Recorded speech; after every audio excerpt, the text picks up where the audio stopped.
நீங்க கேட்க மாட்டேங்கிறீங்க, காது வாங்க மாட்டேங்கிறீங்க. நான் வந்து என்ன சார் எல்லாரும் இது வந்து எதுக்கு கொடுத்தான்னு சொல்றேன், எதுக்கு கொடுக்கலன்னு சொல்றேன். ஏன் கொடுக்கல சொல்லுங்க. எதுக்கு கொடுத்தான்னு சொல்லுங்க. ஃபர்ஸ்ட் கொடுக்கலன்னா நான் சொல்றேன். அதான் மத்த மாநிலத்துக்கு கொடுத்தான்னு சொல்றீங்களா? ஆமா. எதுக்கு கொடுத்தா? அவன் இவன் சொல்றதுக்கு தான் ஜிங்சாக் போறான் கொடுக்குறான். அப்படி ஜிங்சாக் அப்படிலாம் அரசு உங்களுக்கு செய்ய முடியாது. சரி, அப்படிலாம் செய்ய முடியாது. அததான் சரிங்க. அப்படிலாம் செய்ய முடியாது சார். சரி இப்ப விட்டுருங்க சார். சில பேருக்கு புரிய வைக்கலாம், சில பேருக்கு புரிய வைக்க முடியாது. பிஎம்சி ஸ்கூல், அந்த ஸ்கூல் என்ன தெரியுமா, இன்டர்நேஷனல் ஸ்டாண்டர்ட்ல ஒவ்வொரு மாவட்டத்துக்கும் ஒரு ஸ்கூல் தொடங்கன்னு சொல்றான்.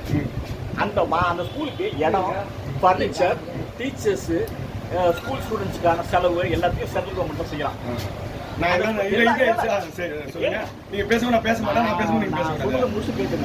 மொத்தம் இந்தியா முழுக்க 28,000 ஸ்கூல்.